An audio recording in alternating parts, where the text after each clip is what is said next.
Bonjour à tous, aujourd'hui je suis avec Sébastien Tassery, l'adjoint au sport, la jeunesse et le nautisme au Havre, qui s'occupe du projet de réaménagement de la forêt de Montjon qui est en ce moment acté. Bonjour monsieur Tassery. Bonjour. Alors la forêt va être totalement réaménagée pour offrir un nouveau pôle de loisirs dans la ville du Havre. Est-ce que vous pouvez nous expliquer quel était le but de la démarche du réaménagement ? En fait, en 2014, lors des dernières élections municipales, Édouard Philippe, dans le programme, avait dit qu'il souhaitait un réaménagement de l'ensemble de la forêt. Et donc, nous avons mis quelques années pour travailler ça en concertation avec les usagers, avec les sportifs, bien évidemment, mais aussi avec les gens qui viennent à l'intérieur de cette forêt, tous ceux qui utilisent les aires de jeu, ceux qui utilisent les boulodromes, bref, l'ensemble des usagers, ceux qui viennent avec leurs chiens, par exemple, aussi. Et donc, nous avons constitué tout un catalogue de choses que nous pourrions faire à l'intérieur de la forêt. Ce projet qui permet de réaménager les jeux, qui permet d'avoir un accrobranche à l'intérieur de la forêt. Bref, on a vraiment développé des centres d'intérêt pour que les Havrais retrouvent de l'intérêt pour retourner à l'intérieur de cette belle forêt et de ce poumon vert de notre ville. Effectivement, maintenant le centre névralgique c'était plutôt la plage. Donc comment est-ce que vous avez réussi à convaincre les acteurs de ce réaménagement ? Comment est-ce que vous avez amené le projet vers eux ? Le but, c'était vraiment de se dire, on a effectivement un pôle qui est la plage, comment on fait de ce poumon vert qu'est la forêt aussi un centre stratégique. Et en fait, pour pouvoir refaire venir du monde à l'intérieur de la forêt, il faut y apporter de l'intérêt. Notre but n'était pas de le transformer en un parc d'attractions, mais d'y avoir vraiment des espaces d'attractions. Et c'est pour ça qu'on y retrouve, je vous disais, l'acrobranche, on y retrouve aujourd'hui des rosalies, on peut s'y promener en famille sur un même vélo, mais ça ce sont des activités qui sont plus commerciales, mais on y retrouve aussi des nouveaux jeux qui vont être installés et qui là sont totalement gratuits, une aire pour que les chiens puissent s'amuser, un canipark, et puis on a aussi une association de vélos, la roue libre, qui s'est installée et qui nous met aujourd'hui à l'intérieur de cette forêt un vrai espace pour la démonstration de ce qu'on peut faire avec des vélos qui sont un peu différents. Et on retrouve ça sur l'aire de l'ancien camping. Alors, il va y avoir donc plusieurs activités mises en avant.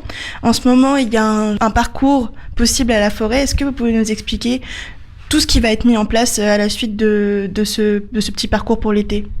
Alors là, c'est effectivement le service des espaces verts qui veut faire redécouvrir au travers d'une application l'intérieur de la forêt. Et donc ce qu'on veut redonner dans cette forêt, c'est une lisibilité pour pas que les gens s'y perdent et d'avoir une vraie colonne vertébrale à l'intérieur pour se retrouver facilement à l'intérieur de cette forêt. Un des premiers engagements qu'on a pris, c'est évidemment avec ce jeu, avec votre smartphone, vous pouvez vous promener à l'intérieur de la forêt en répondant à quelques énigmes. Il faut vraiment tester en famille, c'est vraiment plutôt agréable. Mais cette forêt, elle était déjà attractive. Le but, c'est d'y faire venir un maximum de monde aujourd'hui pour la redécouvrir. Il y a même un golf qui est en train de se développer et qui devrait ouvrir d'ici l'année prochaine. Alors, ça va sûrement être assez difficile de mettre tout ça en place. Comment est-ce que ça va se faire ? Alors en fait, tout ça se fait un peu au fur et à mesure. Vous voyez, l'acrobranche s'est fait il y a 2 ans. C'est la 2e année d'activité. Et en fait, on l'a pas vu, on n'a pas fermé la forêt pour ça. Le golf qui est en train de s'installe sur un espace fermé. Et donc, pour l'instant, c'est fermé, mais ce sera réouvert dès que on aura la possibilité d'y accéder. L'espace de jeu qui va être réaménagé et qui, lui, sera plus près des lacs, qui sera un espace totalement gratuit pour l'ensemble des enfants qui veulent venir à l'intérieur de la forêt. Pour l'instant, on a une grande barrière qui est installée tout autour. Et dès qu'on pourra inaugurer ce grand espace de jeu, ce sera totalement rendu au public. On aura une zone silence et qui, elle, c'est de la gestion différenciée des espaces verts, ce qui nous permet de le faire au fur et à mesure. Et on fait évoluer la forêt vers quelque chose de plus attractif et de plus lisible. Est-ce que vous allez en faire également un pôle touristique, parce qu'actuellement la plage c'est un pôle très touristique, avec un été au Havre on a mis l'accent dessus. Est-ce que vous allez essayer d'en faire la même chose avec la forêt de Montjon ? Vous savez, l'Office de tourisme de la ville du Havre est évidemment partie prenante dans l'ensemble de ce projet. Elle vend aujourd'hui ces espaces Quand je dis elle vend, ça veut dire qu'elle propose aux gens qui viennent sur notre territoire d'à la fois faire des activités nautiques. On est quand même une ville d'eau et on est cerné par l'eau. Il n'y a pas de raison qu'on propose pas des activités nautiques, mais on propose aussi des activités en forêt. La Rosalie, l'Acrobranche, tout ça répond à ce dynamisme économique et à ce dynamisme en termes de tourisme qu'on veut créer sur la ville du Havre.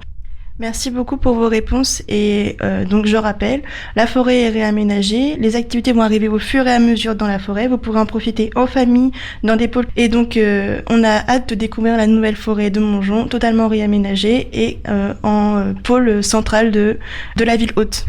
Merci beaucoup.